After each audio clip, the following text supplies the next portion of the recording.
আসসালামু আলাইকুম রহমতুল্লাহি ওবরাকাতুহ। আলহামদুলিল্লাহি ওয়াহদা ওয়াসসালাতু ওয়াসসালামু আলা মান লা নাবিয়্যা বা'দা ওয়া আলা আলিহি ওয়া সাহবিহি ওয়া মাওয়ালা। সম্মানিত ভাই ও বোনেরা, আমাদের সিরাতে রাহমাতুল আলামিন এই শিরোনামে নবী সাল্লাল্লাহু আলাইহি ওয়াসাল্লামের সিরাতের মহাসাগর থেকে আমরা অত্যন্ত সংক্ষেপে ইতিপূর্বে ৪৮টি পর্ব আমরা ধারাবাহিক আলোচনা করেছি। আজকের এই পর্বে আমাদের দুটি পর্বের আলোচনা হবে ইনশাআল্লাহ। ৪৯ এবং ৫০তম পর্ব আজকে আলোচনা হবে ইনশাআল্লাহ।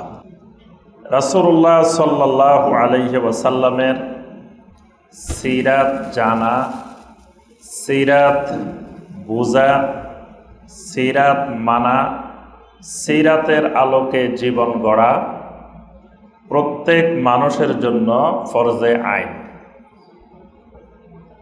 নবী সাল্লাল্লাহু আলাইহি ওয়াসাল্লামের সিরাত থেকে, নবী সাল্লাল্লাহু আলাইহি ওয়াসাল্লামের আদর্শ থেকে যদি কোনো ব্যক্তি বিমুখ হয়ে যায়, তাহলে নবী সাল্লাল্লাহু আলাইহি ওয়াসাল্লামের ঘোষণা, ফামান রাগিবা আন সুন্নতি ফালাইসা মিন্নি, যে ব্যক্তি আমার আদর্শ থেকে, আমার সুন্নাহ থেকে বিমুখ হয়ে যায়, সে আমার উম্মতেরই অন্তর্ভুক্ত নয়। এই জন্য একজন মুমিনের সামগ্রিক জিন্দেগি, তার আকীদার ক্ষেত্রে, তার ইবাদতের ক্ষেত্রে, তার মুআমালাতের ক্ষেত্রে, তার আখলাকের ক্ষেত্রে, সকল ক্ষেত্রে একমাত্র অনুসরণীয়, অনুকরণীয় হবে মুহাম্মাদুর রাসূলুল্লাহ সাল্লাল্লাহু আলাইহি ওয়াসাল্লাম। নবী সাল্লাল্লাহু আলাইহি ওয়াসাল্লামের সুন্নাহর বাহিরে, আদর্শের বাহিরে কোনো ইবাদত, কোনো আমল আল্লাহ রাব্বুল আলামিন কবুল করেন না। এই কারণে নবী সাল্লাল্লাহু আলাইহি ওয়াসাল্লামের সিরাত জানা ফরজ।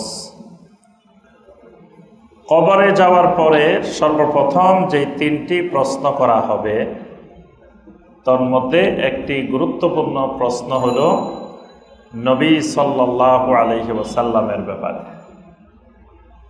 তাহলে বোঝা গেল এই বিষয়টি এত গুরুত্বপূর্ণ যে নবী সাল্লাল্লাহু আলাইহি ওয়াসাল্লামকে জানা, নবী সাল্লাল্লাহু আলাইহি ওয়াসাল্লামকে চিনা, নবী সাল্লাল্লাহু আলাইহি ওয়াসাল্লামের আদর্শের আলোকে জীবন গড়া, এটা ঈমানের অন্তর্ভুক্ত। এটাতে ফেল করলে তার দুনিয়া আখিরাত সবে বৃথা। এই কারণে আমাদেরকে নবী সাল্লাল্লাহু আলাইহি ওয়াসাল্লামের সিরাতকে নখদর্পণে রাখতে হবে, জানতে হবে, বুঝতে হবে। আজকে ৪৯ এবং ৫০ নম্বর পর্বে খুবই হৃদয় বিদারক আলোচনা। আমরা মোটামুটি নবী সাল্লাল্লাহু আলাইহি ওয়াসাল্লামের সিরাতের আলোচনার শেষ দিকে আমরা চলে এসেছি। আজকের ৪৯তম পর্বে আমরা দুটি বিষয় তুলে ধরার চেষ্টা করব ইনশাআল্লাহ। একটি হলো দুনুব্ব আজালের রাসূল সাল্লাল্লাহু আলাইহি ওয়াসাল্লাম, অর্থাৎ নবী সাল্লাল্লাহু আলাইহি ওয়াসাল্লামের হায়াতের শেষ লক্ষণ, শেষ চিহ্ন, শেষ আলামত, যে আলামতগুলো প্রকাশ পাচ্ছিল, এই আলামতগুলোই বলে দিচ্ছিল যে নবী সাল্লাল্লাহু আলাইহি ওয়াসাল্লাম আর বেশি দিন আমাদের মাঝে নাই। এই ইঙ্গিতগুলো প্রথমে আমরা আলোচনা করব ইনশাআল্লাহ। এরপরে মারাদুর রাসূল সাল্লাল্লাহু আলাইহি ওয়াসাল্লাম, নবী সাল্লাল্লাহু আলাইহি ওয়াসাল্লাম যখন একেবারে রোগাক্রান্ত হয়ে তিনি বিছানায় শুয়ে গেলেন, সেই সময়কার অবস্থাসমূহ 50তম পর্বে ওয়াফাতুর রাসূল সাল্লাল্লাহু আলাইহি ওয়াসাল্লাম, রাসূলুল্লাহ সাল্লাল্লাহু আলাইহি ওয়াসাল্লামের ওয়াফাত এবং ওয়াফাতের পরে সাহাবায়ে কেরামের অবস্থান, পরবর্তী খলিফা নির্বাচন, নবী সাল্লাল্লাহু আলাইহি ওয়াসাল্লামের মিরাস, উত্তরাধিকারী বিষয়ে সিদ্ধান্ত, এই বিষয়গুলো পর্যন্ত আমরা আজকে আলোচনা করার চেষ্টা করব ইনশাআল্লাহ। পরবর্তী আরেক পর্বে নবী সাল্লাল্লাহু আলাইহি ওয়াসাল্লামের গোসল, নবী সাল্লাল্লাহু আলাইহি ওয়াসাল্লামের কাফন, নবী সাল্লাল্লাহু আলাইহি ওয়াসাল্লামের জানাজা, নবী সাল্লাল্লাহু আলাইহি ওয়াসাল্লামের দাফন, এই বিষয়গুলো আমরা 51তম পর্বে আলোচনা করব ইনশাআল্লাহ। তাহলে আমরা শুরু করি। প্রথমে আসি দুনব্য আজালির রাসূল সাল্লাল্লাহু আলাইহি ওয়াসাল্লাম। এমন কিছু আলামত, এমন কিছু নিদর্শন, যেই নিদর্শনগুলো নবী সাল্লাল্লাহু আলাইহি ওয়াসাল্লামের ওয়াফাত, নবী সাল্লাল্লাহু আলাইহি ওয়াসাল্লামের বিদায়ের দিকে ইঙ্গিত করতেছিল। এরকম কিছু গুরুত্বপূর্ণ আলামত। নবী সাল্লাল্লাহু আলাইহি ওয়াসাল্লামের ওয়াফাতের 81 দিন পূর্বে, কতদিন পূর্বে? এই 81 দিন থেকে দিনক্ষণ গণনা শুরু। মানে সিরাতের গ্রন্থাকারগণ এই নবী সাল্লাল্লাহু আলাইহি ওয়াসাল্লামের ওয়াফাতকে 81 দিন আগ থেকে গণনা শুরু করেছেন। এটাকে ইংরেজিতে কি বলে বলেন তো দেখি? দিনক্ষণ গণনা শুরুর ইংরেজিতে কি বলে? Count down. এই নবী সাল্লাল্লাহু আলাইহি ওয়াসাল্লামের ওয়াফাত 81 দিন আগ থেকে মুহাদ্দিসিনে কেরাম, সিরাত রচয়িতাগণ, ঐতিহাসিকগণ, তারা 81 দিন আগ থেকে গণনা শুরু করেছে। মানে এই নবী সাল্লাল্লাহু আলাইহি ওয়াসাল্লামের পরবর্তী 81 দিন, প্রত্যেকটি দিনকে সাহাবায়ে কেরাম আয়নার মতো উম্মতের সামনে সব দিনগুলোকে নিয়ে এসেছেন। সুবহানাল্লাহ। মানে 81 দিন, 81তম দিন থেকে কোন দিন কি করছেন নবী সাল্লাল্লাহু আলাইহি ওয়াসাল্লাম, কোন দিন কি বলছেন, কোন দিন উম্মতকে কি নসিহত করছেন, কোন দিন নবী সাল্লাল্লাহু আলাইহি ওয়াসাল্লামের শারীরিক অবস্থা কীরকম হয়েছে। সুবহানাল্লাহ। 81 দিন আগে, ওই দিনটা হলো 10ম হিজরির 9 জিলহজ। মনে থাকবে, 10ম হিজরির 9 জিলহজ। এই তারিখটাই হলো নবী সাল্লাল্লাহু আলাইহি ওয়াসাল্লামের ওফাতের 81 দিন আগে। এই দিন থেকেই সিরাত রচয়িতাগণ নবী সাল্লাল্লাহু আলাইহি ওয়াসাল্লামের ওফাত দিনক্ষণ গণনা শুরু করেছেন। এই দিন নবী সাল্লাল্লাহু আলাইহি ওয়াসাল্লাম কোথায় ছিলেন? আরাফার ময়দানে। বিদায় হজের দিন, আরাফার দিন নবী সাল্লাল্লাহু আলাইহি ওয়াসাল্লাম আরাফার ময়দানে। তখন আল্লাহ রাব্বুল আলামিন সূরা আল মায়েদার 3 নম্বর আয়াতে কারিমা নাজিল করেছেন এই আরাফার ময়দানে। আল্লাহ সুবহানাহু ওয়া তাআলা জানিয়ে দিলেন, আল ইয়াউমা আকমালতু লাকুম দীনাকুম ওয়া আতমামতু আলাইকুম নি'মাতি ওয়া রাদিতু লাকুমুল ইসলাম দীনা। সুবহানাল্লাহ। আল ইয়াউমা, আজকের এই দিনে, আজকের এই দিন মানে 10ম হিজরির 9 জিলহজ, ইয়াউমে আরাফা। আল ইয়াউমা, আজকের এই দিনে, আকমালতু লাকুম দীনাকুম, তোমাদের জন্য তোমাদের দিনটাকে পরিপূর্ণ করে দিলাম। সুবহানাল্লাহ। তোমাদের দিনকে পরিপূর্ণ করে দিলাম। তো তোমাদের দিন কোনটা? আমাদের দিনের নাম কি? ইসলাম সর্বশ্রেষ্ঠ ধর্ম না সর্বনিম্ন ধর্ম? মাশাআল্লাহ, পাস করছেন সবাই, একবারে A+ পাইছেন। কিন্তু এই প্রশ্নে সব ফেল। যত মাহফিলে জিজ্ঞাসা করি সবাই চিৎকার দিয়ে বলে সর্বশ্রেষ্ঠ ধর্ম। কি খুশি!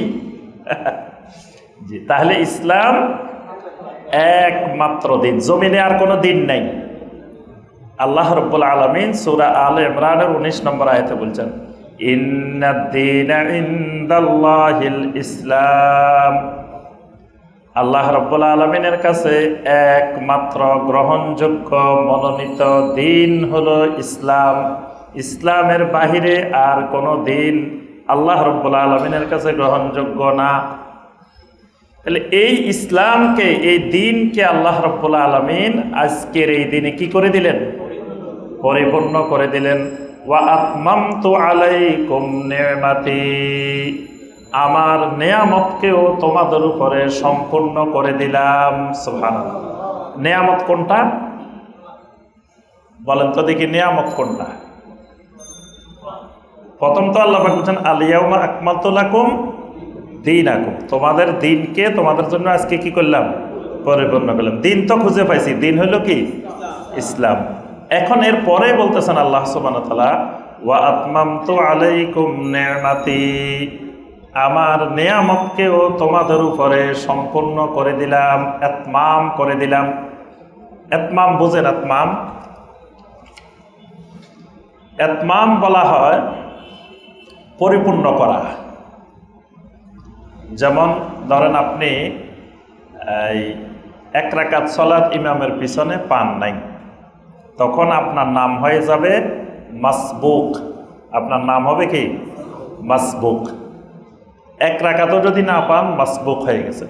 তা মাসবুক যখন ইমাম সালাম ফিরাবে, তখন তিনি আর সালাম ফেরাবেন না। তিনি কি করবেন? তিনি ইতমাম করবেন। তিনি কি করবেন? ইতমাম করবেন, মানে বাকিটা তিনি পরিপূর্ণ করবেন। এই জন্য নবী সাল্লাল্লাহু আলাইহি ওয়াসাল্লাম বলছেন, যখন জামাত শুরু হয়ে যায় তোমরা তখন দৌড়াদৌড়ি করিও না, তাড়াহুড়া করিও না। ফা আলাইকুম বিল ওয়াকার ওয়াস সাকিনাহ, ধীরে সুস্থে প্রশান্ত চিত্তে তুমি সালাতে অংশগ্রহণ করো।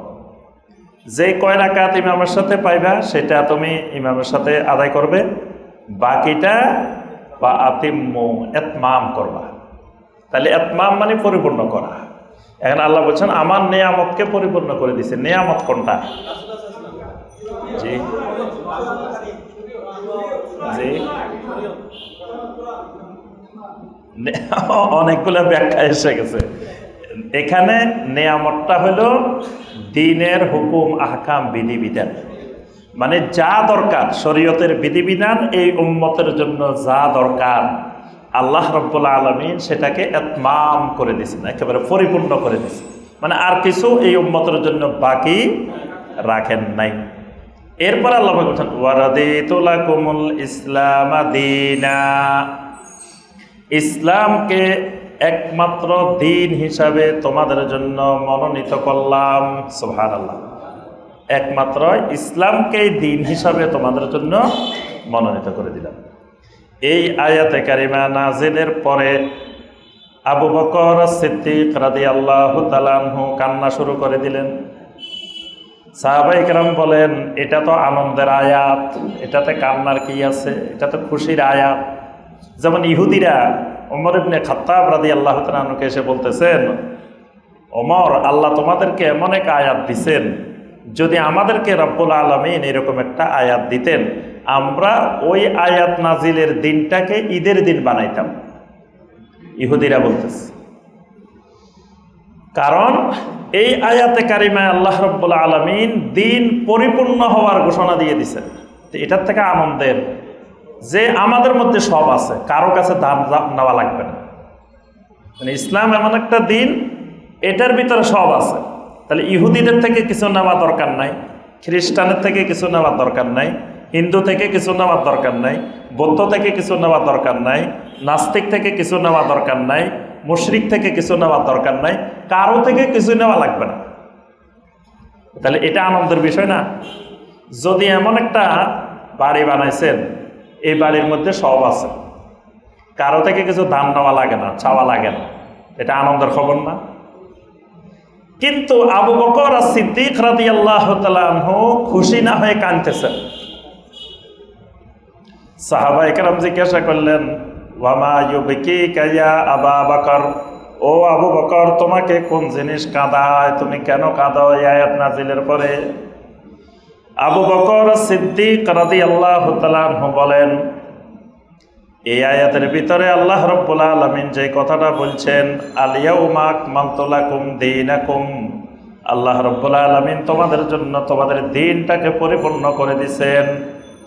আল্লাহ রাব্বুল আলামিন আমার নবীকে দুনিয়ায় পাঠাইছেন দিনটাকে পরিপূর্ণ করার জন্য।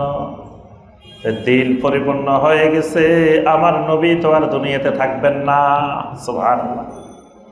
মানে আবু বকর রাদিয়াল্লাহু তাআলার মাথায় সূক্ষ্ম জিনিসটা ধরা পড়ে গেছে যে আমার রাসূলকে আল্লাহ পাঠাইছেন দিন পরিপূর্ণ করার জন্য, শরীয়তকে পরিপূর্ণরূপে আমাদেরকে বুঝাই দেওয়ার জন্য। তা আল্লাহ পাক বলতেছেন দিনও পরিপূর্ণ হয়ে গেছে, শরীয়তও ইতমাম হয়ে গেছে, তাহলে তো আমার রাসূল চলে যাবেন। সুবহানাল্লাহ। তাহলে এই ৮১ দিন আগে আয়াত নাজিল করে আল্লাহ রাব্বুল আলামিন ইঙ্গিত দিলেন যে নবী সাল্লাল্লাহু আলাইহি ওয়াসাল্লাম যে কোনো সময় চলে যাবেন। এরপর আরাফাত থেকে মিনায় আসলেন। আরাফায় থাকেন কয় তারিখে? ৯ জিলহজ। ৯ জিলহজ রাত্রে আসবেন কোথায়? মুজদালিফা। রাত্রে থাকবেন কোথায়? মুজদালিফা। সকালে আসবেন কোথায়? প্রথমে আসবেন জামারায়। জামারায় পাথর মেরে তারপরে করবেন হলো হাদি জবাই করবেন। হাদি জবাই করার পরে হলক করবেন, মাথা মুন্ডন করবেন। মাথা মুন্ডন করার পরে তাওয়াফ করবেন। তাওয়াফ করার পরে সাই করবেন। সাই করার পরে আবার মিনায় চলে যাবেন।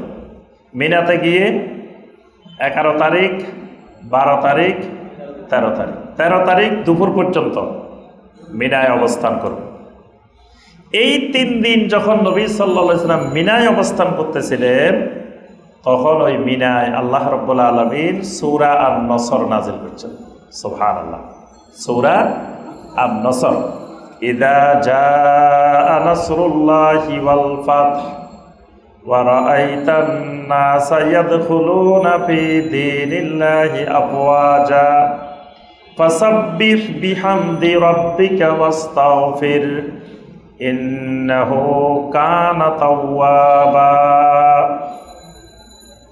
আম্মা জানা আয়েশা রাদিয়াল্লাহু তাআলা আনহা বলেন, এই সূরাটা যখন নাজিল হলো, আল্লাহ রাসূল সাল্লাল্লাহু আলাইহি ওয়াসাল্লাম তাসবিহ এবং ইস্তিগফার আগের থেকে অনেক গুণ বাড়ায় দিয়েছেন। আগে রুকুর মধ্যে গেলে শুধু বলতেন সুবহান রাব্বিয়াল আযীম, সুবহান রাব্বিয়াল আযীম, সুবহান রাব্বিয়াল আযীম। সাজদা গেলে বলতেন সুবহান রাব্বিয়াল আ'লা, সুবহান রাব্বিয়াল আ'লা, সুবহান রাব্বিয়াল আ'লা। এবার দেখি আল্লাহ রাসূল সাল্লাল্লাহু আলাইহি ওয়াসাল্লাম রুকুতে গেলে দীর্ঘ সময় ধরে বলতে থাকেন সুবহানাকা আল্লাহুম্মা রব্বানা ওয়া বিহামদিকা আল্লাহুম্মা গফিরলি। এটা হলো ওই ফাসাব্বি বিহামদি রাব্বিকা ওয়াস্তাগফিরের আমল। প্রথম আল্লাহ পাক কি বলছেন? ফাসাব্বিহ, মানে কি করেন? তাসবিহ করেন। আল্লাহ রাসূল বলতেন কি? সুবহানাকা আল্লাহুম্মা। এরপরে কি বলছেন আল্লাহ পাক? বিহামদি, ফাসাব্বিহ বিহামদি রাব্বিক। এবার নবী সাল্লাল্লাহু আলাইহি ওয়াসাল্লাম বলতেন রব্বানা ওয়া বিহামদিকা। এরপর আল্লাহ বলেন ওয়াস্তাগফির। আল্লাহ রাসূল বলতেন আল্লাহুম্মা গফিরলি। 3টা অর্ডার, ফাসাব্বিহ বিহামদি রাব্বিক ওয়াস্তাগফির। নবী সাল্লাল্লাহু আলাইহি ওয়াসাল্লাম 3টারে আমল শুরু করে দিয়েছেন। সুবহানাকা আল্লাহুম্মা রব্বানা ওয়া বিহামদিকা আল্লাহুম্মা গফিরলি। রুকুতে গেলেও দীর্ঘ সময় বলা শুরু করলেন, সেজদা গেলেও দীর্ঘ সময় বলা শুরু করলেন। আবার আল্লাহ পাক বলছেন ওয়াস্তাগফির। এবার দেখি নবী সাল্লাল্লাহু আলাইহি ওয়াসাল্লাম সেজদা গিয়ে বলা শুরু করলেন আল্লাহুম্মা গফিরলি জামবি কুল্লা দিক্কাহু ওয়া জিল্লা ওয়া আউয়ালাহু ওয়া আখিরা ওয়া আলানিয়াতাহু ওয়া সিররা। সুবহানাল্লাহ। এটা পারেন আপনারা? কে কে পারেন? হাত তোলেন তো দেখি। মাশাআল্লাহ, এই যে কয়েকজন মুসল্লি পাওয়া গেছে, আলহামদুলিল্লাহ। এটা আপনার হিসনুল মুসলিমের মধ্যে আছে, সাজদার তাসবিহ। এটা হলো ওয়াস্তাগফিরের আমল। নবী সাল্লাল্লাহু আলাইহি ওয়াসাল্লামকে আল্লাহ বলেন ওয়াস্তাগফির, আপনি ইস্তিগফার করেন। নবী সাল্লাল্লাহু আলাইহি ওয়াসাল্লামের কোনো গুনাহ নাই। নবী সাল্লাল্লাহু আলাইহি ওয়াসাল্লাম শতভাগ কি মাসুম। তারপরও আল্লাহ বলছেন কি ওয়াস্তাগফির, কারণ ইস্তেগফার খালি গুনাহ ক্ষমার জন্য না, ইস্তেগফার শুকরের জন্য। নবী সাল্লাল্লাহু আলাইহি ওয়াসাল্লামকে যে আল্লাহ গুনাহ মাফ করে দিয়েছেন, মাসুম বানাই দিয়েছেন, তো নবী সাল্লাল্লাহু আলাইহি ওয়াসাল্লাম শুকর গুজার করবেন না? আল্লাহ রাসূল বলেন আফালা আকুনু আবদান শাকুরা, আমি কি আল্লাহর শুকর গুজার বান্দা হব না? এজন্য ইস্তেগফার। এজন্য আমরা সালাম ফিরাই সালাত পুরা শেষ করছি, যে শেষ করার পরে বলার কথা আলহামদুলিল্লাহ। কি বলেন? যখন সালাম ফিরেছি, সালাত শেষ হয়েছে, খুশির খবর না যে আল্লাহ সুবহানাহু ওয়া তাআলার একটা হুকুম ছিল, হুকুমটা আলহামদুলিল্লাহ ফরজ সালাতটা আদায় করছি, সালাম ফিরে ফেলছি মানে আলহামদুলিল্লাহ আদায় হয়ে গেছে। সালাম ফিরে কি আলহামদুলিল্লাহ বলি? আস্তাগফিরুল্লাহ আস্তাগফিরুল্লাহ আস্তাগফিরুল্লাহ। তাহলে ইস্তেগফার হলো শুকর গুজারের জন্য, খালি গুনার জন্য না। শুকর গুজারের মাধ্যম কি? ইস্তেগফার। এই জন্য আল্লাহ রাসূল সাল্লাল্লাহু আলাইহি ওয়াসাল্লাম সাজদা গিয়ে বলা শুরু করলেন, আল্লাহুম্মা গফিরলি দাম্বি কুল্লা, আয় আল্লাহ আমার সমস্ত গুনাহগুলাকে ক্ষমা করে দেন। কি রকম গুনাহ? দিক্কাহু ওয়া জিল্লা, একেবারে সূক্ষ্ম সূক্ষ্ম গুনাহ, মোটা মোটা গুনাহ। তাহলে গুনাহ দুই রকমের আছে, চিকন চিকন গুনাহও আছে, মোটা মোটা গুনাহও আছে। নবী সাল্লাল্লাহু আলাইহি ওয়াসাল্লাম দুই রকমের বলছেন, দিক্কাহু ওয়া জিল্লা। দিক্কা হলো একেবারে সূক্ষ্ম সূক্ষ্ম, যেগুলা চোখে দেখা যায় না, এরকম গুনাহ। জিল্লা হলো যেগুলো দেখা যায়। ওয়া আউয়ালাহু ওয়া আখিরা, জীবনের প্রথম দিকে জীবনের শেষ দিকে সবগুলা। অনেক গুনাহ আছে মানুষ জীবনের প্রথম দিকে করে, শেষ দিকে করে না। যৌবনকালে করে, বুড়াকালে করে না, এরকম গুনাহ আছে না? অনেক গুনাহ আছে। আবার কিছু গুনাহ যৌবনকালে করে না, বুড়াকালে করে, এরকমও আছে। এই জন্য আউয়ালাহু ওয়া আখিরা, প্রথম শেষ সমস্ত গুনাহ। আর কি গুনাহ? ওয়া আলানিয়াতাহু ওয়া সিররা, প্রকাশ্য গুনাহ, গোপনীয় গুনাহ। বোঝা যায় তাহলে গুনাহ কিছু মানুষ প্রকাশ্যে করে, কিছু মানুষ গোপনে গোপনে করে। অনেক গুনাহ মানুষ গোপনে গোপনে করে, আবার অনেক গুনাহ মানুষ কিভাবে করে? প্রকাশ্যে করে। এখানে নবী সাল্লাল্লাহু আলাইহি ওয়াসাল্লাম গুনাহগুলা ভাগ করে দিয়েছেন। দেখেন এটার ভিতরে একটা বলছেন দিক্কাহু ওয়া জিল্লা, আরেকটা বলছেন আউয়ালাহু ওয়া আখিরা, আরেকটা বলছেন আলানিয়াতাহু ওয়া সিররা। এটা মুখস্থ করবেন, মুখস্থ করে এটা সাজদার মধ্যে বেশি বেশি পড়বেন। আল্লাহুম্মা গফিরলি দাম্বি কুল্লা দিক্কাহু ওয়া জিল্লা ওয়া আউয়ালাহু ওয়া আখিরা ওয়া আলানিয়াতাহু ওয়া সিররা।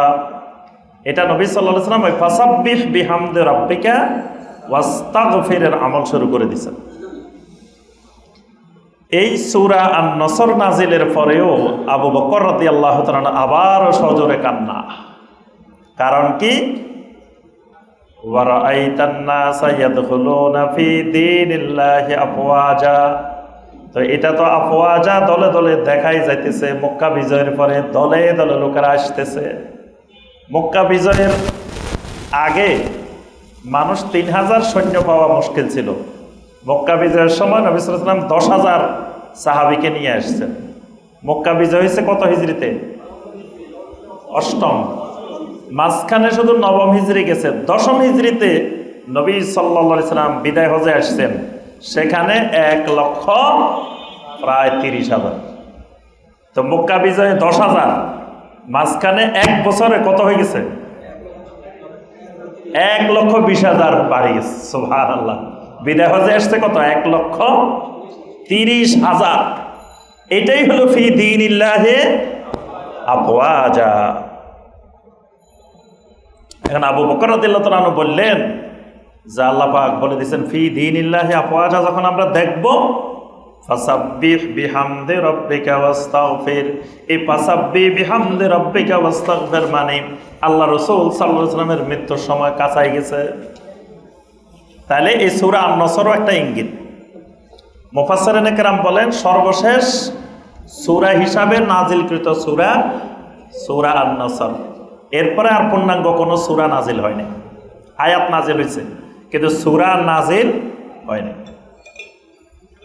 নবী সাল্লাল্লাহু আলাইহি ওয়াসাল্লামের ওফাতের 50 দিন আগে সূরা আন-নাসার 176 নম্বর আয়াত নাজিল হয়, আয়াতে কালালা। আমরা ওই দিন কালালার আলোচনা করছি না কত তাফসিরে। দেখি কালালা কাকে বলে, কে কে বলতে পারেন? জি, মানে যার মা বাবাও নাই, ছেলে মেয়ে, স্ত্রী ছেলে মেয়ে কিছুই নেই, এরকম মারা গেলে তাকে কি বলা হয়? কালালা। কালালার আমরা বলছি দুইটা আয়াত আছে। একটা হইল সূরা আন-নাসার 12 নম্বর আয়াতে কালালার আলোচনা আছে। আবার সূরা আন-নাসার 176 একবার লাস্টে ওই কালালা হইল, ওই কালালার মা বাপও নাই, ছেলে মেয়েও নাই, কিন্তু সহোদর ভাই বোন আছে, সহোদর ভাই বোন আছে, অথবা বইমাত্রেয় ভাই বোন আছে। আর ওই দিন আমরা যেটা আলোচনা করছি, এই কালালা হইল বৈপিত্রীয় ভাই বোন আছে। এই সূরা আন-নাসার 176 নম্বর আয়াতে কালালা, এটা 50 দিন আগে নাজিল হয়েছে। 35 দিন আগে নাজিল হয়েছে সূরা তাওবার 128 এবং 129 নম্বর আয়াত। লাকাদ জাআকুম রাসূলুম মিন আনফুসিকুম আসিসুন আলাইহি মা আনিত্তুম হারিসুন আলাইকুম বিল মুমিনিনা রাউফুর রহিম ফাইন তাওয়াল্লাউ ফাকুল হাসবিয়াল্লাহ লা ইলাহা ইল্লাহু আলাইহি তাওয়াক্কালতু ওয়া হুয়া রাব্বুল আরশিল আযীম। সুবহানাল্লাহ। ওফাতের 7 দিন আগে নাজিল হয়েছে এবং মুফাসসিরিন একরাম বলেন এটাই সর্বশেষ আয়াত, এরপরে আর আয়াত নাজিল হয়নি। 7 দিন আগে নাজিল হয়েছে ওয়াত্তাকু ইয়াওমান তুরজাউনা ফীহি ইলাল্লাহ সুম্মা তুওয়াফফা কুল্লু নাফসিম মা কাসাবাত ওয়া হুম লা ইউজলামুন। সূরা আল বাকারার 281 নম্বর আয়াত। এটা হলো সর্বশেষ নাজিলকৃত আয়াত। এখানে আল্লাহ পাক বলছেন ওয়াত্তাকু ইয়াওমান তুরজাউনা ফীহি ইলাল্লাহ, ওই দিনটাকে ভয় করো যেই দিন তুরজাউনা ফীহি ইলাল্লাহ, তোমাদের সবাইকে আল্লাহ রাব্বুল আলামিনের কাছে প্রত্যাবর্তন করতে হবে। এখানেও নবী সাল্লাল্লাহু আলাইহি সাল্লামকে পরোক্ষভাবে রবের দিকে প্রত্যাবর্তন করবেন, এটার ইঙ্গিত। এই আয়াতটা নাজিলের পরে নবী সাল্লাল্লাহু আলাইহি ওয়াসাল্লাম বারবার বলতেছিলেন আল্লাহুম্মা গফিরলি ওয়ারহামনি ওয়া আলহিকনি বিররাফিকিল আ'লা। আল্লাহুম্মা গফিরলি, আয় আল্লাহ আমাকে ক্ষমা করে দেন, ওয়ারহামনি আমাকে রহম করেন, ওয়া আলহিকনি বিররাফিকিল আ'লা, আয় আল্লাহ আমাকে সর্বোচ্চ সুউচ্চ বন্ধু রফিকে আলা, রফিকে আলা মানে আল্লাহ সুবহানাহু ওয়া তাআলা, আমাকে রফিকে আলার সাথে মিলিত করে দেন। সুবহানাল্লাহ, আমাকে রফিকে আলার সাথে মিলিয়ে দেন, সাক্ষাৎ করাই দেন।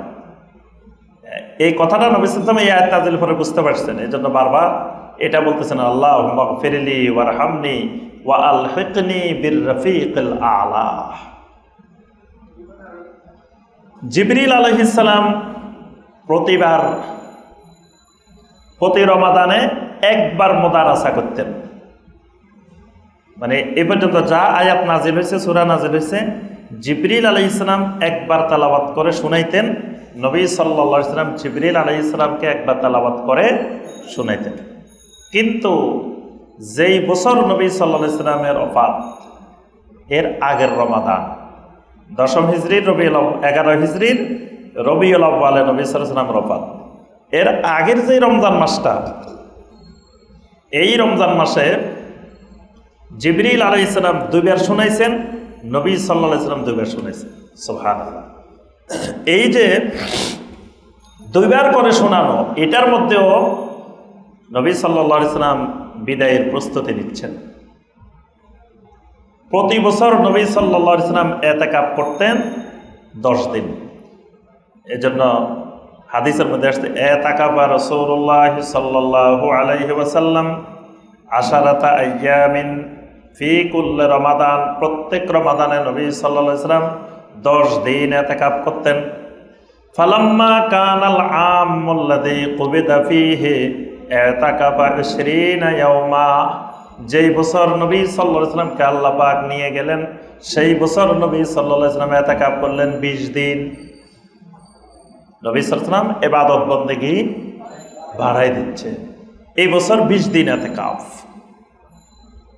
বিদায় হজে যাওয়ার পরে নবী সাল্লাল্লাহু আলাইহি ওয়াসাল্লাম বারবার সাহাবীদেরকে খালি বলতেছেন, খুযু আন্নী মানাসিকাকুম, খুযু আন্নী মানাসিকাকুম। মানে নবী সাল্লাল্লাহু আলাইহি ওয়াসাল্লাম যেখানে যাচ্ছেন, জামারাতে যাচ্ছেন, খুযু আন্নী মানাসিকাকুম, আরাফায় যাচ্ছেন, খুযু আন্নী মানাসিকাকুম, মুজদালিফায় যাচ্ছেন, খুযু আন্নী মানাসিকাকুম। খুযু আন্নী মানাসিকাকুম অর্থ কি? আমি নবী কোন কাজটা কেমনে করতেছি এটা আমার থেকে শিখে নাও, দেখে নাও। আর প্রথমবার নবী সাল্লাল্লাহু আলাইহি ওয়াসাল্লাম খুযু আন্নী মানাসিকাকুম বলার সময় বলে দিছেন, আমার মনে হয় তোমাদের সাথে আমার আর দ্বিতীয়বার হজ করা হবে না। এখানেও নবী সাল্লাল্লাহু আলাইহি ওয়াসাল্লাম ইঙ্গিত দিচ্ছেন, এটাই আমার জীবনের সর্বশেষ হজ। নবী সাল্লাল্লাহু আলাইহি ওয়াসাল্লাম হজ্জে বাইতুল্লাহ শেষ করে যখন মদিনার দিকে চলে যাচ্ছেন, গাদিরে খুম নামক যে কূপটা, সেই কূপের পাশে দাঁড়িয়ে নবী সাল্লাল্লাহু আলাইহি ওয়াসাল্লাম একটি খুতবা দিছিলেন। শিয়াদের খুব জনপ্রিয় হাদিস, এবং তারা গাদিরে খুমের দিনকে ঈদের দিন পালন করে। শিয়াদের অনেকগুলো ঈদ আছে, 2 ঈদের বাইরেও আরো অনেক ঈদ আছে। তার মধ্যে একটা ঈদ হলো এই তারা গাদিরে খুম দিবস, এটাকেও তারা ঈদের দিন পালন করে। কারণ এখানে নবী সাল্লাল্লাহু আলাইহি ওয়াসাল্লাম বলছেন, আহলে বায়তের কথা বলছেন। তো এই খুতবার মধ্যে নবী সাল্লাল্লাহু আলাইহি ওয়াসাল্লাম প্রথমেই বলতেছিলেন যে আমার আশঙ্কা হচ্ছে আইয়াতিয়া রাসূল রাব্বি, যে কোনো সময় আমার কাছে আমার রবের দূত মানে মালাকুল মাউত চলে আসবেন, বা উজিবা, আসলে আমি সাড়া দিয়ে দিব, আমার রবের ডাকে সাড়া দিয়ে দিব। এখানেও নবী সাল্লাল্লাহু আলাইহি ওয়াসাল্লাম ইঙ্গিত দিচ্ছেন যে কোনো সময় রবের দূত মালাকুল মাউত আমার কাছে চলে আসবে। এইভাবে নবী সাল্লাল্লাহু আলাইহি ওয়াসাল্লাম অনেকগুলো ইবাদতের এক সময় বারবার নবী সাল্লাল্লাহু আলাইহি ওয়াসাল্লাম এই কথাটা সাহাবীদেরকে বলতেছিলেন, মানে আমার মৃত্যুর সময় ঘনিয়ে আসতেছে, আমার রবের দূত চলে আসবে, আমার থেকে এটা শিখে নাও, এটা দেখে নাও, বারবার বলতেছেন। এর মধ্যে একদিন নবী সাল্লাল্লাহু আলাইহি ওয়াসাল্লাম, সে উহুদের যুদ্ধ হয়েছে কত হিজরিতে? 3য় হিজরিতে। 3য় হিজরি থেকে মাঝখানে কত বছর গেছে? 10ম হিজরি পর্যন্ত 7 বছর। এই 7 বছর নবী সাল্লাল্লাহু আলাইহি ওয়াসাল্লাম আর শুহাদায়ে উহুদের কবরস্থানে আর যান নাই। এর মধ্যে একদিন নবী সাল্লাল্লাহু আলাইহি ওয়াসাল্লাম শুহাদায়ে উহুদের কবরস্থানে গেলেন। গিয়ে আল্লাহ রাসূল সাল্লাল্লাহু আলাইহি ওয়াসাল্লাম শুহাদায়ে উহুদের জন্য আল্লাহ রাব্বুল আলামিনের কাছে দোয়া করলেন, আসসালামু আলাইকুম দারা কওমিন মুমিনিন ওয়া ইন্না ইনশাআল্লাহু বিকুম লাহিকুন ইয়ারহামুল্লাহুল মুস্তাকদিমিনা মিন্না ওয়া মিনকুম ওয়াল মুস্তাখিরিন নাসআলুল্লাহ লানা ওয়া লাকুমুল আফিয়া আল্লাহুম্মা লা তাহরিমনা আজরাহুম ওয়া লা তাফতিননা বা'দাহুম। এখনো দেখবেন শুহাদায়ে উহুদের কবরস্থানে সুন্দর করে কবর জিয়ারতের এই দোয়া লেখা আছে, সুন্দর করে আরবিতেও লেখা আছে, ইংলিশেও লেখা আছে, বাংলায়ও লেখা আছে।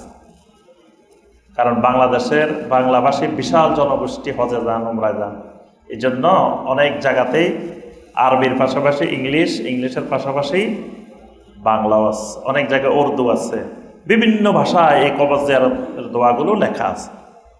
এটাকে বলা হয় যে নবী সাল্লাল্লাহু আলাইহি ওয়াসাল্লাম জীবিতদের থেকেও বিদায় নিচ্ছিলেন, মৃতদের থেকেও নবী সাল্লাল্লাহু আলাইহি ওয়াসাল্লাম বিদায় নিচ্ছিলেন। নবী সাল্লাল্লাহু আলাইহি ওয়াসাল্লামের এই বিদায়টাকে আম্মা জানা আয়েশা বলছেন, কাআন্নাহা মুআদ্দিউল আহইয়া ওয়াল আমওয়াত। আমাদের কাছে মনে হচ্ছিল আল্লাহ রাসূল সাল্লাল্লাহু আলাইহি ওয়াসাল্লাম আমাদের জীবিতদের থেকে যেমন বিদায় নিচ্ছেন, মাইয়িতদের থেকেও আল্লাহ রাসূল সাল্লাল্লাহু আলাইহি ওয়াসাল্লাম বিদায় নিচ্ছেন। নবী সাল্লাল্লাহু আলাইহি ওয়াসাল্লাম শুহাদায়ে উহুদের কবরস্থানে চলে গেলেন।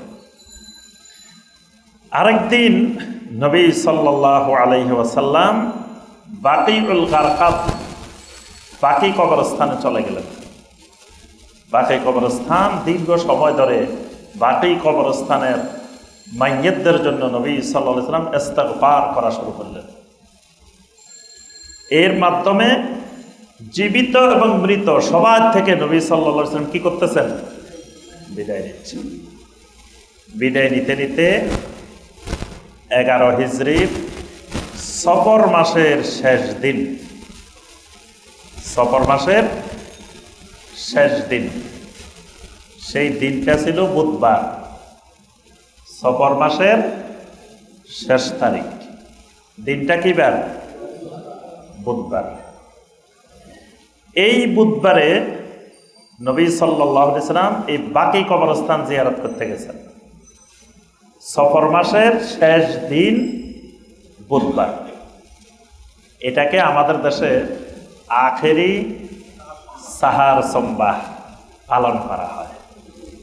অনেক সিরাতের রচয়িতাগণ বলছেন ওই বুধবারটা রবিউল আউয়ালের 1 তারিখ। আবার কেউ কেউ বলছেন না, এটা ছিল সফর মাসের 30 তারিখ। এই দিন নবী সাল্লাল্লাহু আলাইহি সাল্লাম এই বাকি কবরস্থান জিয়ারত করতে গেছেন। কবর জিয়ারত করে যখন বাসার দিকে রওনা দিবেন, তখন এই নবী সাল্লাল্লাহু আলাইহি সাল্লাম বলে উঠলেন যে আমার শরীরে প্রচণ্ড ব্যথা করছে, আমি দাঁড়াইতে পারতেছি না, মাথা প্রচণ্ড ব্যথা, চোখে প্রচণ্ড ব্যথা, পুরা শরীরে প্রচণ্ড ব্যথা এবং জ্বর।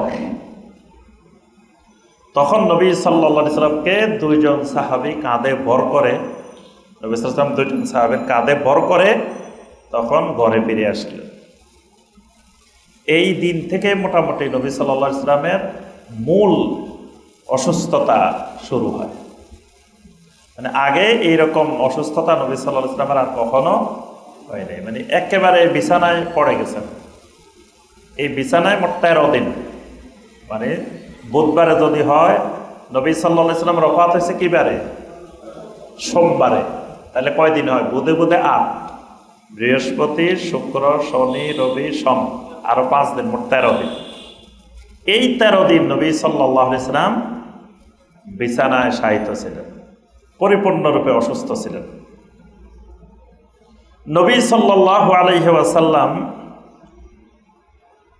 একবার বেহুশ হয়ে যাচ্ছেন, একবার হুঁশ ফিরে আসতেছে, একবার বেহুশ হইতেছেন, একবার হুঁশ ফিরে আসতেছে। এমন সময় নবী সাল্লাল্লাহু আলাইহি ওয়াসাল্লাম তার স্ত্রীদেরকে জিজ্ঞাসা করলেন, আইনা আনা, আইনা আনা, আমি কোথায়, আমি কোথায়? তখন নবী সাল্লাল্লাহু আলাইহি ওয়াসাল্লাম আরেক স্ত্রীর ঘরে ছিলেন। তখন সবাই বলল যে আপনি ঘরে আছেন, অমুকের ঘরে আছেন। নবী সাল্লাল্লাহু আলাইহি ওয়াসাল্লাম বললেন, আমাকে তোমরা আয়েশার ঘরে নিয়ে যাও। তখন নবী সাল্লাল্লাহু আলাইহি ওয়াসাল্লামকে আম্মাজান আয়েশা রাদিয়াল্লাহু তাআলার ঘরে নিয়ে আসলেন। আম্মাজান আয়েশা বলেন, আমার জীবনের অনেকগুলো সৌভাগ্যের মধ্যে একটা বড় সৌভাগ্য, নবী সাল্লাল্লাহু আলাইহি ওয়াসাল্লামের লালার সাথে আমার লালাটাই সর্বশেষ মিশ্রিত হয়েছে। সুবহানাল্লাহ।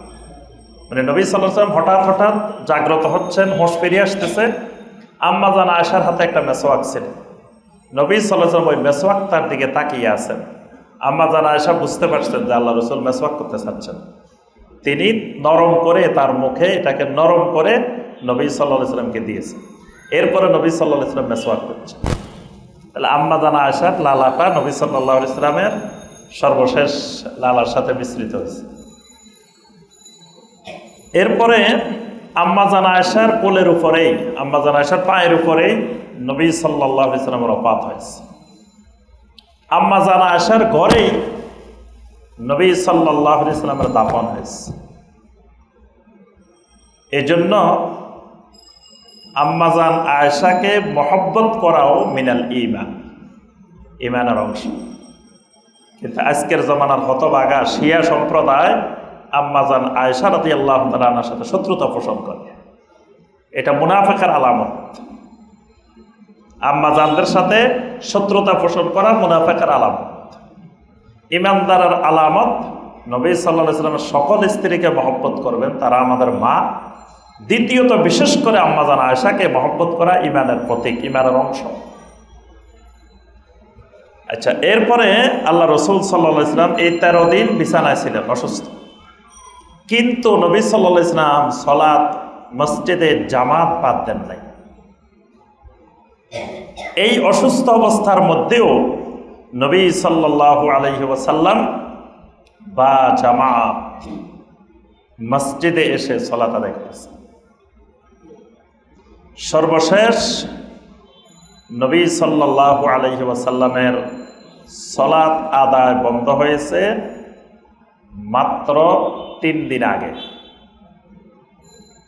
মানে নবী সাল্লাল্লাহু আলাইহি ওয়াসাল্লাম সোমবারে ওফাত হয়েছে, এর আগের দিন রবিবার, এর আগের দিন শনিবার, এর আগের দিন শুক্রবার, বৃহস্পতিবার মাগরিব পর্যন্ত নবী সাল্লাল্লাহু আলাইহি ওয়াসাল্লাম ইমামতি করছেন।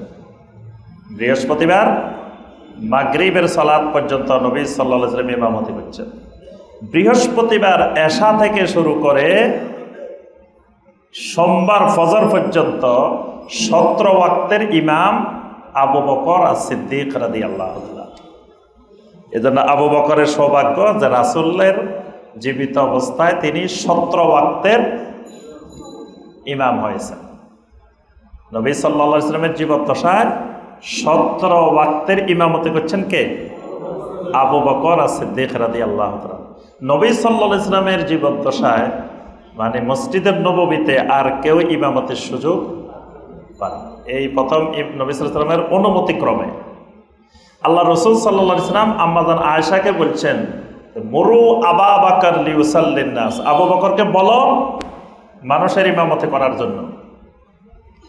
আম্মাজান আয়েশা একটু হিমশিম খাইতেছে, বলতে কি করবে না কি করবে বুঝতেছে না, কারণ উনি যদি বলে তাহলে লোকেরা কেউ কেউ বলতে পারে যে বাবার কথা বলতেছে।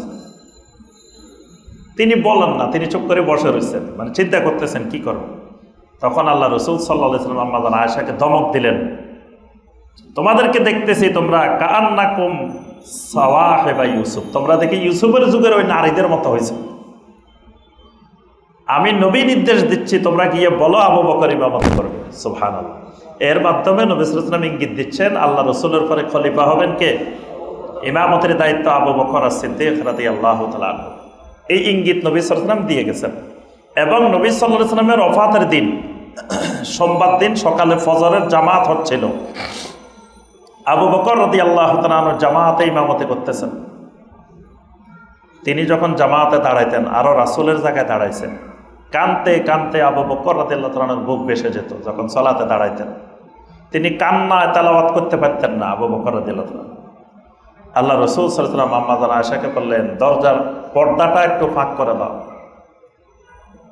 পর্দাটা ফাঁক করে দাও, আমার উম্মত আমার পরে কিভাবে সালাত আদায় করে সেই দৃশ্যটা আমি নবী একটু দেখে যাই। পর্দাটা সরাই দেওয়া হলো। আবু বকর বুঝতে পারছেন আল্লাহ রাসূল দেখতেছেন। আবু বকর চিন্তা করলেন আল্লাহ রাসূল মনে হয় আসবেন ইমামতি করতে। আবু বকর পিছনে সরে যাচ্ছে, মনে করতেছেন পর্দা খুলে দিছে আল্লাহ রাসূল আসবেন। আল্লাহ রাসূল সাল্লাল্লাহু আলাইহি ওয়াসাল্লাম আম্মাজান আয়েশাকে বললেন পর্দা লাগাই দাও, মানে নবী সাল্লাল্লাহু আলাইহি ওয়াসাল্লামের যাওয়ার মতো শারীরিক আর অবস্থা নাই। তখন আম্মাজান আয়েশা বলেন, কাআন্না ওয়াজহাহু ওয়ারাকাতু মুসহাফিন, কাআন্না ওয়াজহাহু ওয়ারাকাতু মুসহাফিন। আল্লাহ রাসূল সাল্লাল্লাহু আলাইহি ওয়াসাল্লামকে আমি দেখতে পেলাম যখন নবী সাল্লাল্লাহু আলাইহি ওয়াসাল্লাম এই সালাতের দৃশ্যটা দেখতেছিলেন, তখন তার চেহারা মোবারকটা যেন একটা মুসহাফের পাতা, মানে কোরআনে কারিমের একটা পাতার মতো মনে হচ্ছে। সুবহানাল্লাহ। মানে কোরআনে কারিম লেখা একটা পাতা যেরকম আমার রাসূলের চেহারাটাকে এরকম মনে হচ্ছিল। সুবহানাল্লাহ।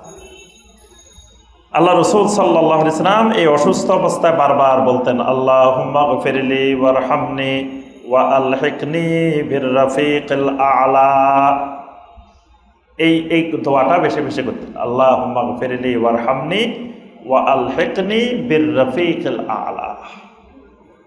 আম্মাজান আয়েশা রাদিয়াল্লাহু তাআলা আনহা সূরা আল ফালাক, সূরা আন-নাস, সূরা আল ইখলাস, এই 3টা সূরা পড়ে পড়ে নবী সাল্লাল্লাহু আলাইহি ওয়াসাল্লামের 2 হাত মোবারককে নিয়ে ফু দিতেন।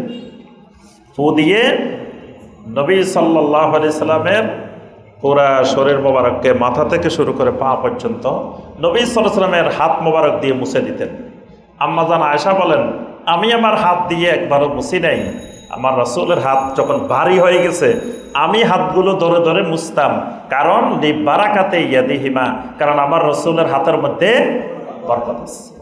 সুবহানাল্লাহ। আমি আয়েশার হাতের মধ্যে বরকত নাই। এজন্য ব্যক্তির হাতে, আল্লাহ রসুল ছাড়া কোনো ব্যক্তির হাতে, মুখে, মাথায়, শরীরে কোনো জায়গায় বরকত থাকে না। এই জন্য কোনো পীর সাহেবের থেকে, কোনো বুজুর্গ থেকে, কোনো দিনদার মানুষের থেকে বরকত নেওয়া শিরক। বরকত নেওয়া কি? শিরক। আল্লাহ রসুল সাল্লাল্লাহু আলাইহি ওয়াসাল্লামের শরীর মোবারক বরকতময়, তিনি ছাড়া কিয়ামত পর্যন্ত আর কারো বডি, কারো শরীর বরকতময় নয়। আম্মা জান আয়েশা রাদিয়াল্লাহু তাআলা আনহা স্পষ্ট বলছেন, লি বারাকাতে ইয়াদিম, আমার রাসূলের হাতে বারাকা, এজন্য আমি মুছতাম না, রাসূলের হাত মোবারক দিয়ে মুছতাম। এই জন্য রোগীদেরকে অসুস্থ অবস্থায় এই আমলটা সুন্নাহ। সূরা আল ইখলাস, সূরা আল ফালাক, সূরা আন নাস, এই তিনটি সূরা পড়ে পড়ে, এগুলাকে বলা হয় সূরাতুল মুআওযিজাত। এগুলা তাবিজের সূরা। তাবিজ লেখা শিরক, তাবিজ পড়া সুন্নাহ। কথা বুঝে আসছে? তাবিজ লিখতে হয় না, তাবিজ কি করতে হয়? পড়তে হয়।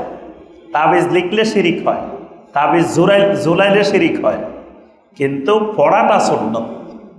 এই তিনটা সূরা আল্লাহ পাক আমাদেরকে তাবিজের সূরা হিসাবে দিয়েছেন, সূরাতুল মুআওযিজাত।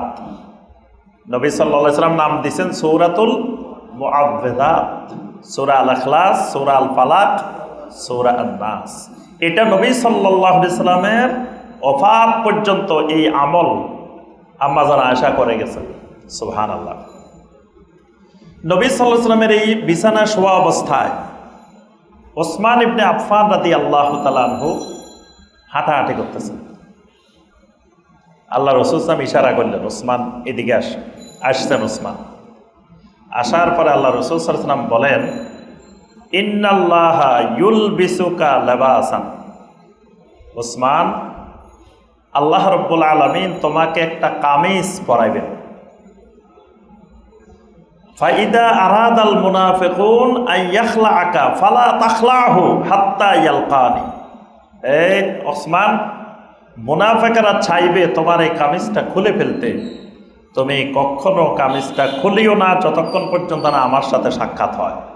সুবহানাল্লাহ। এই কথার মধ্যে অনেকগুলো ইঙ্গিত আছে। ওসমান রাদিয়াল্লাহু তাআলা আনহুকে নবী সাল্লাল্লাহু আলাইহি ওয়াসাল্লাম বুঝাই দিলেন, তুমি একদিন ইসলামী খেলাফতের খোলাফতে বসবা। এটাকে বলছেন আল্লাহ তোমাকে একটা কামিজ পরিধান করাইবে। মুনাফিকেরা তার বিরুদ্ধে ষড়যন্ত্র করবে, এটাও নবী সাল্লাল্লাহু আলাইহি ওয়াসাল্লাম বলে দিলেন। তবে বলছেন যত ষড়যন্ত্র করুক তুমি তোমার ওই কামিজ খুলিও না যতক্ষণ পর্যন্ত না আমার সাথে মিলিত হও। তারা তো যতক্ষণ তোমার মৃত্যু না আসে ততক্ষণ তুমি মুনাফিকদের ষড়যন্ত্রে পা দিও না। ওসমান রাদিয়াল্লাহু তাআলা আনহুর খেলাফত কালে নবী সাল্লাল্লাহু আলাইহি ওয়াসাল্লামের আংটি হারাই গেছে। এটা আমরা এর আগে একদিন আলোচনা করছি। নবী সাল্লাল্লাহু আলাইহি ওয়াসাল্লাম যে আংটি দিয়ে সিল মোহর মারতেন, এই আংটি আবু বকর রাদিয়াল্লাহু তাআলা আনহুর যুগেও ছিল, ওমর রাদিয়াল্লাহু তাআলা আনহুর যুগেও ছিল, ওসমান রাদিয়াল্লাহু তাআলা আনহুর যুগে এসে এটা একটা কূপের মধ্যে হারাই গেছে।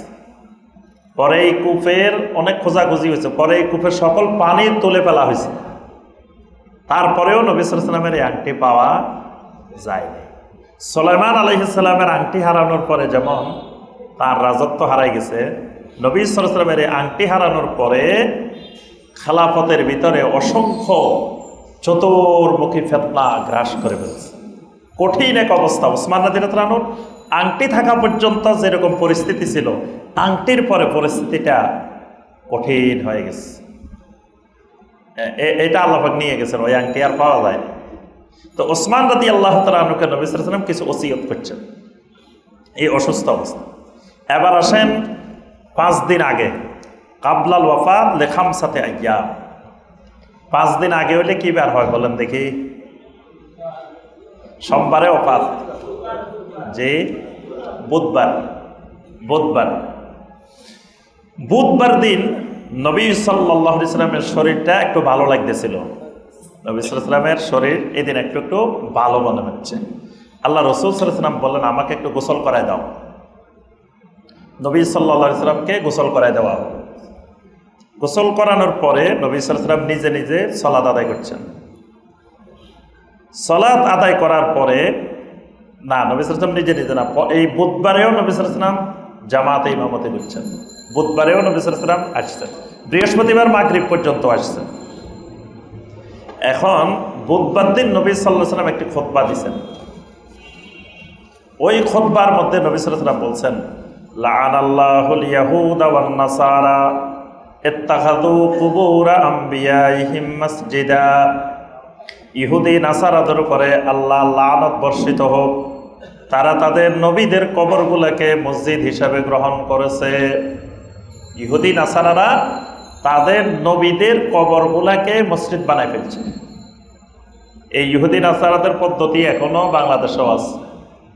অনেকে কবরস্থানকে মসজিদ বানায় ফেলে, মসজিদের মাঝখানে কবর, মসজিদের ভিতরে কবর, কবরের উপরে মসজিদ বানায় ফেলে। অনেকে কবরের উপরে মসজিদ বানায় নামাজ পড়াকে বরকত মনে করে, কবর মাঝখানে নিয়ে নামাজ পড়াকে বরকত মনে করে, অথচ এটা শিরক।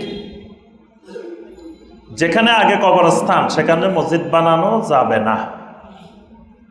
যদি মসজিদ একান্ত বানাইতে হয় কবর সরাই ফেলতে হবে। যেখানে আগে থেকেই কবর সেখানে মসজিদ বানানো যাবে না, মানে যেটা আগে সেটাকে বহাল রাখতে হবে। মসজিদ আগে হলে মসজিদ বহাল থাকবে, কবরস্থান আগে হলে কবরস্থান বহাল থাকবে, যেটা পরে হয়েছে সেটাকে সরাই ফেলতে হবে। এটা হলো শরীয়তের নীতিমালা। আল্লাহ রাসূল সাল্লাল্লাহু আলাইহি ওয়াসাল্লাম শেষ অবস্থায়ও এই নবীদের কবরকে যারা মসজিদ বানাইছে সেই ইহুদি নাসারাদের উপরে লানত করছেন।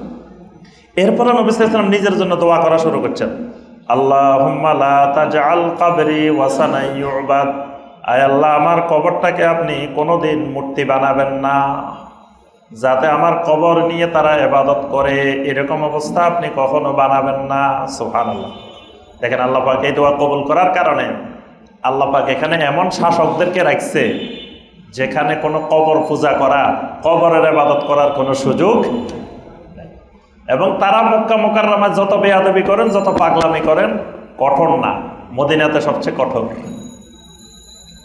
আল্লাহর ঘরের গিলাফ ধরি ধরি অনেক মানুষ খালি মুছতেছে, খালি মুছতেছে, যেখান দিয়ে পারে এখান থেকে আল্লাহর ঘরে জাবাই পড়তেছে। এটা হলো পাগলামি, এটা শিরিক হচ্ছে না, কারণ গত আল্লাহ, কিন্তু আল্লাহর ঘরে তো সব জায়গাতে হাত দেওয়া যায় না, এটা তো সে বুঝতেছে না। আব্বা আম্মা দেখে কি আব্বা আম্মার শরীরে সব জায়গায় আপনি হাত লাগাইতে পারবেন কি? যদি কথা আমার আব্বা আমার আম্মা, তা আপনার আব্বা আপনার আম্মা হইলেও তো সীমানা আছে। এখন আল্লাহর ঘর, তাই বলে আপনি যেখান থেকে মনে চাইতেছে খালি ধরতেছেন, মুছতেছেন, কষাকষি করতেছেন, এটা আল্লাহর ঘরের সাথে বেয়াদবি। কোন কোন জায়গায় ধরতে হবে নির্দিষ্ট করা আছে। হাজরা আসওয়াদ ধরে আপনি চুম্বন করেন, তারপরে রুকনে ইয়ামানিকে আপনি স্পর্শ করেন, তারপরে যেখান দিয়ে আপনার আল্লাহর ঘরের দরজা এবং হাজরা আসওয়াদের মাঝখানে মুলতাজাম, মুলতাজামে আপনি বুক লাগাই দেন, পেট লাগাই দেন, শরীর লাগাই দেন, বুক লাগাই দেন, ধরি আল্লাহর কাছে দোয়া করেন। জায়গাগুলো নির্দিষ্ট করা আছে। দেখা যায় মানুষ সব জায়গাতে করতেছে, কিন্তু পুলিশ মারতেছেও না, পিটাইতেছেও না, কিচ্ছু করে না এখানে। তবে হজের টাইম আসলে কাপড়গুলোকে উপরে নিয়ে যায়, কাপড়গুলো উপরে তুলে ফেলায়। কারণ হচ্ছে এই কাপড় চুরি করে, অনেকে কাটে কেটে নিয়ে আসে তাবিজ বানানে। বিশেষ করে আমাদের এই অঞ্চলে বাংলাদেশ, ভারত, পাকিস্তানের এরা চুপে চুপে নাকি কেসি নিয়ে যায়, যায় সুন্দর করে কাটি কাটি সুতা নিয়ে আসে, কাপড় নিয়ে আসে, আনি এগুলা দিয়ে তাবিজ বানাই ব্যবহার করি। এগুলাকে জন্য হজের টাইম আসলে উপরে তুলে ফেলা হয়, যাতে কাপড় এগুলা গিলাপ এগুলো ধরতে না পারে। তো যে বিষয়টা আমরা বলতেছিলাম যে মক্কা মুকাররমায় এত কঠোর না পুলিশ, এগুলা করার পরেও কিছু করে না, তাকায় থাকে, মারেও না কিছু। মদিনাতে পুলিশ খুব কঠোর। নবী সাল্লাল্লাহু আলাইহি ওয়াসাল্লামের কবর কেন্দ্রিক কোনো শিরিক, কোনো কবর পূজা কবরে করতে দেন না। এটা নবী সাল্লাল্লাহু আলাইহি ওয়াসাল্লামের দোয়া, আল্লাহুম্মা লা তাজআল কবরি ওয়াসানান ইউবাদ। আয় আল্লাহ, আমার কবরকে কোনোদিন আপনি মূর্তি বানাবেন না, যাতে লোকেরা এসে আমার কবরে ইবাদত করবে, কবরে সাজদা করবে, কবরে চুমা দিবে, কবর জড়াই ধরবে, কবরে ঘষাঘষি করবে, কবরে মান্নত করবে। এই জাতীয় কবর পূজা যেন আমার কবর কেন্দ্রিক না হয়। ইস্তাদ্দা গাদাবুল্লাহি আলা কওমিন ইত্তাখাযু কুবুর আমবিয়াইহিম মাসাজিদ। আল্লাহর গজব ওই কওমের উপরে আরো কঠোর হোক যে কওম তাদের নবীদের কবরগুলাকে মসজিদ বানাইছে। এটা হলো নবী সাল্লাল্লাহু আলাইহি ওয়াসাল্লামের কোন দিনের খুতবা? জি, বুধবারে, পঞ্চম ওফাতের 5 দিন আগে। এবার আসেন 4 দিন আগে। 4 দিন আগে কি বার? জি, বৃহস্পতিবার। বৃহস্পতিবারে এক কাণ্ড ঘটে গেছে। কাণ্ডটা হলো আল্লাহ রসুল সাল্লাল্লাহু আলাইহি ওয়াসাল্লাম রোগ আরো বেড়ে গেছে, প্রচণ্ড ব্যথা পুরা শরীর। এই জন্য নবী সাল্লাল্লাহু আলাইহি ওয়াসাল্লাম বলছেন ইন্নালিল মাউতে সাকারাত, মওতের অনেক যন্ত্রণাদায়ক কষ্ট আছে, সাকারাত আছে। এখন নবী সাল্লাল্লাহু আলাইহি ওয়াসাল্লাম একবার বেহোশ হচ্ছেন, একবার হোশ আসতেছে। এমন সময় নবী সাল্লাল্লাহু আলাইহি ওয়াসাল্লাম হঠাৎ বলে উঠলেন, হালুম্মু কিতাবান আকতুব লাকুম কিতাবান লা তাদিল্লু বা'দাহ, আমার জন্য একটা কাগজ কলম নিয়ে আসো, আমি তোমাদেরকে এমন একটা কিছু লিখে দিব যেটা লিখলে, যেটা আমল করলে তোমরা কোনোদিন গোমরা হইবে না। আল্লাহ রসুল কি বললেন? কাগজ কলম নিয়ে আসতে। আল্লাহ রসুল লিখে দিবেন যেটা লিখলে লা তাদিল্লু বা'দাহ। এখন সামনে যারা ছিলেন সবাই দৌড়াদৌড়ি শুরু করছে কাগজ কলম আনার জন্য। ওমর ইবনে খাত্তাব রাদিয়াল্লাহু তাআলা সবগুলারে ধমক দিয়ে দৌড়াই দিয়েছেন। ওমর ইবনে খাত্তাব বললেন, কাদ কালাবাহুল ওয়াজউ ওয়া ইনদাকুমুল কুরআন হাসবুনা কিতাবুল্লাহ। আরে আল্লাহ রসুল ব্যথায় আক্রান্তে সহ্য করতে পারতেছেন না, রাসূল এত অসুস্থ, আর তোমরা আছো কাগজ কলম নিয়ে দৌড়াদৌড়ি করতেছো।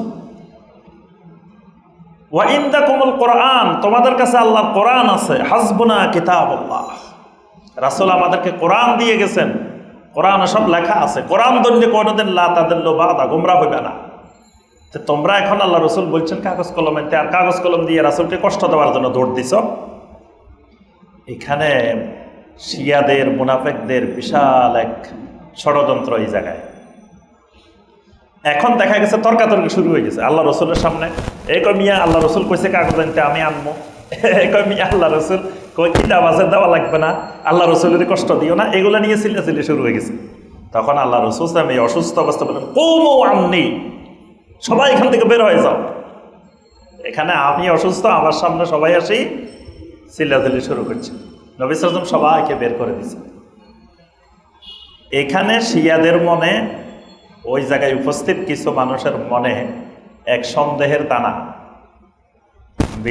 বীজ তৈরি হয়েছে। এখানে আল্লাহ রসুল সাল্লাল্লাহু আলাইহি ওয়াসাল্লাম কাগজ কলম আনতে কইছেন, এখানে আলী রাদিয়াল্লাহু তাআলার নাম লিখে দিতেন যে আমার পরে আলী খলিফা হবে। ওমর রাদিয়াল্লাহু তাআলা এটা বুঝতে পারছেন, এই জন্য ওমর বাধা দিছে যে খবরদার কাগজ কলম আনিও না। এখানে ওমরের মাঝখান থেকে কাজটা করছে, আলী রাদিয়াল্লাহু তাআলাকে খলিফা হইতে দেয় নাই, না হয় নবী সাল্লাল্লাহু আলাইহি ওয়াসাল্লাম এখানে আলীর নামটা লেখার জন্য কাগজ কলম আনতে বলছে। এটা মুনাফিকদের এবং শিয়াদের বড় ধরনের একটা ষড়যন্ত্র। নবী সাল্লাল্লাহু আলাইহি ওয়াসাল্লাম 3টা উপদেশ দিলেন ওই দিন, ওই বৃহস্পতিবারে গুরুত্বপূর্ণ 3টি উপদেশ দিচ্ছেন। এই 3টার নাম আল ওয়াসায়া সালাসা। প্রত্যেক সিরাতের কিতাবে এই 3টা ওসিয়ত, নবী সাল্লাল্লাহু আলাইহি ওয়াসাল্লামের 3টা ওসিয়ত শিরোনামে সব সিরাতের কিতাবে আলোচনা আছে। 1 নম্বর ওসিয়ত, আখরিজুল মুশরিকিনা মিন জাজিরাতিল আরব, জাজিরাতুল আরব থেকে সকল মুশরিকদেরকে বের করে দাও। জাজিরাতুল আরব থেকে সকল মুশরিককে বের করে দাও, এটা নবী সাল্লাল্লাহু আলাইহি ওয়াসাল্লামের 1 নম্বর ওসিয়ত। জাজিরাতুল আরব কোনটা? আরব উপদ্বীপ, আরব অঞ্চল যতটুকু আছে, এই আরব অঞ্চলে আজও পর্যন্ত মুশরিকদের কোনো স্থায়ী বসতি নাই। এটা নবী সাল্লাল্লাহু আলাইহি ওয়াসাল্লামের ওসিয়ত। জাজিরাতুল আরবে কোনো মুশরিক থাকতে পারবে না। এখন যারা মুশরিক আছে এরা কেউ চাকরি বাকরি করার জন্য গেছে, কেউ ব্যবসা বাণিজ্য করার জন্য গেছে, কিন্তু স্থায়ীভাবে কোনো মুশরিকের বসবাস জাজিরাতুল আরবে হতে পারবে না। এটা নবী সাল্লাল্লাহু আলাইহি ওয়াসাল্লামের সর্বশেষ ওসিয়ত। 3 ওসিয়তের 1 ওসিয়ত। কারণ মুশরিকদেরকে জাজিরাতুল আরবে যদি বসবাসের সুযোগ করে দেওয়া হয়, তাহলে এরা এক সময় বাইতুল্লাহ নিয়ে, মসজিদ নববী নিয়ে যেমন ষড়যন্ত্র শুরু করেছে মসজিদে আকসা, এগুলো নিয়ে ষড়যন্ত্র করতে পারে। এই জন্য নবী সাল্লাল্লাহু আলাইহি ওয়াসাল্লামের সর্বশেষ 3 ওসিয়তের এক ওসিয়ত, আখরিজুল মুশরিকিন মিন জাজিরাতিল আরব, জাজিরাতুল আরব থেকে মুশরিকদেরকে বের করে দাও। 2 নম্বর ওসিয়ত, ওয়া আজিজুল ওয়াবদা বিনাহবি মা কুনতু উজিজুহুম, প্রতিনিধি দল আসলে, বাহিরের থেকে কোনো প্রতিনিধি দল আসলে আমি নবী এদেরকে যেভাবে সমাদর করেছি তোমরাও তাদেরকে সেভাবে সমাদর করবা। মানে কোনো প্রতিনিধি দল কোনো বাহিরের থেকে আসলে তারা যদি মুশরিকও হয়, কাফেরও হয়, তাদের সাথে অসৎ আচরণ করবা না, তাদেরকে সমাদর করবা। এটা হলো 2 নম্বর ওসিয়ত। 3 নম্বর ওসিয়ত, যে রাবি হাদিস বর্ণনা করছেন উনি বলছেন যে 3 নম্বরটা আমি ভুলে গেছি, 3 নম্বর ওসিয়তটা বলে গেছে। তবে উনি অনুমান করে বলছেন, ধারণা করে বলছেন যে আমি সঠিকটা ভুলে গেছি, তবে আমার মনে হয় নবী সাল্লাল্লাহু আলাইহি ওয়াসাল্লাম এই ওসিয়তটা করছেন তামাসসাকু বিকিতাবিল্লাহ, যে আমার উম্মত তোমরা আল্লাহর কিতাবকে শক্ত করে আঁকড়ে ধরবা। এটা আল-ওয়াসায়া সালাসা। তবে এই ওসিয়তটার ব্যাপারে রাবির সন্দেহ আছে, এটা বলছেন না কি বলছেন উনি ভুলে গেছেন। আগের 2টা উনি নিশ্চিত যে নবী সাল্লাল্লাহু আলাইহি ওয়াসাল্লাম এই 2টাই বলছেন। সালাতুল মাগরিবে নবী সাল্লাল্লাহু আলাইহি ওয়াসাল্লাম ইমামতি করছেন। এখন এই ইমামতি করে নবী সাল্লাল্লাহু আলাইহি ওয়াসাল্লাম ঘরে যাওয়ার পরেই প্রচণ্ড ব্যথা শুরু হয়ে গেছে, আর নবী সাল্লাল্লাহু আলাইহি ওয়াসাল্লাম দাঁড়াইতেও পারতেছেন না, বসতেও পারতেছেন না, একেবারে শোয়া। এই শোয়া থেকে নবী সাল্লাল্লাহু আলাইহি ওয়াসাল্লাম আর ওঠেন নাই, এই বৃহস্পতিবার মাগরিবের পরে যে শোয়া। তবে এখানে নবী সাল্লাল্লাহু আলাইহি ওয়াসাল্লাম এশার সলাতে কোন সিরাত বর্ণনাকারী বলছেন নবী সাল্লাল্লাহু আলাইহি ওয়াসাল্লাম মাগরিবে নিজে ইমামতি করছেন, এশার সলাতে নবী সাল্লাল্লাহু আলাইহি ওয়াসাল্লাম হাজির হয়েছেন 2 জনের কাঁধে ভর করে। আবু বকর রাদিয়াল্লাহু তাআলা আনহু ইমামতি করতেছিলেন, কিন্তু নবী সাল্লাল্লাহু আলাইহি ওয়াসাল্লামকে দেখে তিনি পিছনে চলে আসছেন। এরপরে নবী সাল্লাল্লাহু আলাইহি ওয়াসাল্লাম পাশে বসে সলাতে ইমামতি করছেন। আবু বকর নবী সাল্লাল্লাহু আলাইহি ওয়াসাল্লামের তাকবীরগুলোকে মুকাব্বির হিসাবে আওয়াজ দিয়েছেন। এই জন্য আবু বকরকে বলা হয় ইসলামের প্রথম মুকাব্বির। আর এই মাসালাও এর আগে আর কেউ কখনো হয় নাই, মুকাব্বিরের মাসালা। এই মুকাব্বিরের মাসালা আবু বকর রাদিয়াল্লাহু তাআলা আনহুর এই মুকাব্বির হওয়ার মাসালা, মানে নবী সাল্লাল্লাহু আলাইহি ওয়াসাল্লামের আওয়াজটা একবারে হালকা হয়েছে, শোনা যায় নাই। আবু বকর রাদিয়াল্লাহু তাআলা আনহু জোরে জোরে আওয়াজ করে তাকবীরগুলো দিয়েছেন। নবী সাল্লাল্লাহু আলাইহি ওয়াসাল্লাম এই এশায়ও হাজির হয়েছেন। আবার কেউ কেউ বলছেন না, এই ঘটনাটা মাগরিবে ঘটছে। তবে মাগরিবে নবী সাল্লাল্লাহু আলাইহি ওয়াসাল্লাম সরাসরি ইমামতি করছেন, এটাই স্পষ্ট। তবে মাগরিবের সলাতে সূরা আল মুরসালাত নবী সাল্লাল্লাহু আলাইহি ওয়াসাল্লাম প্রথম 2 রাকাতে সূরা আল মুরসালাত তেলাওয়াত করছেন। সূরা আল মুরসালাতের সর্বশেষ আয়াত ফাবিআইয়ি হাদিসিম বাদাহু ইউমিনুন, এই আয়াতে কারিমাটা নবী সাল্লাল্লাহু আলাইহি ওয়াসাল্লামের কণ্ঠে সর্বশেষ তেলাওয়াতকৃত আয়াত। কথাটা বুঝে আসছে? মানে নবী সাল্লাল্লাহু আলাইহি ওয়াসাল্লাম সারা জীবন 23 বছরের যত কোরআন কারিমের আয়াত তেলাওয়াত করছেন, সর্বশেষ নবী সাল্লাল্লাহু আলাইহি ওয়াসাল্লামের জবান মোবারক থেকে যে আয়াতটা তেলাওয়াত হয়েছে সেটা কোনটা? ফাবিআইয়ি হাদিসিম বাদাহু ইউমিনুন, এরপরে তোমরা কোন হাদিসের উপরে ঈমান আনবে? এই হাদিস মানে কোন হাদিস? জি, কোরআনে কারীম। মানে কোরআনে কারীমের গুরুত্বটাই নবী সাল্লাল্লাহু আলাইহি ওয়াসাল্লাম সর্বশেষ উম্মতের সামনে তুলে ধরেছেন। এই জন্যই আপনার আহলুস সুন্নাহ ওয়াল জামাআহ, আহলুস সুন্নাহ ওয়াল জামাআহ, এই আহলুস সুন্নাহ ওয়াল জামাআর উলামায়ে কেরাম যুগে যুগে নিজেদেরকে বিভিন্ন নামে পরিচয় দিতেন। তার মধ্যে একটা পরিচয় ছিল তাদের আহলুল আসার, একটা পরিচয় ছিল আহলুল জামাআহ, একটা পরিচয় আহলুস সুন্নাহ, একটা পরিচয় আহলুল হাদিস। তো আসহাবুস সুন্নাহ বা আহলুস সুন্নাহ তারা কেন আহলুল হাদিস পরিচয় দিতেন? তারা বলতেন যে নবী সাল্লাল্লাহু আলাইহি ওয়াসাল্লামের সর্বশেষ তেলাওয়াতকৃত আয়াত ফাবিআইয়ি হাদিসিম বাদাহু ইউমিনুন, এখানে কোরআনে কারীমকে নবী সাল্লাল্লাহু আলাইহি ওয়াসাল্লাম আল্লাহ পাক কি বলছেন? হাদিস বলছেন। আর নবী সাল্লাল্লাহু আলাইহি ওয়াসাল্লামের হাদিস তো আছে, তাহলে হাদিস শব্দটা এমন একটা শব্দ যেটা কোরআনকেও বোঝায়, নবী সাল্লাল্লাহু আলাইহি ওয়াসাল্লামের সুন্নাহকেও বোঝায়। মানে এরকম শব্দ আর দ্বিতীয়টা নাই। একই শব্দ দিয়ে কোরআনকেও বোঝায়, সুন্নাহকেও বোঝায়, দুইটা একটা শব্দ দিয়ে বোঝায়। এই জন্য আহলুল ইলমগণ আহলুস সুন্নাহর পরিবর্তে কখনো কখনো আহলুল হাদিস, আসহাবুল হাদিস এই পরিভাষাটাও ব্যবহার করতেন।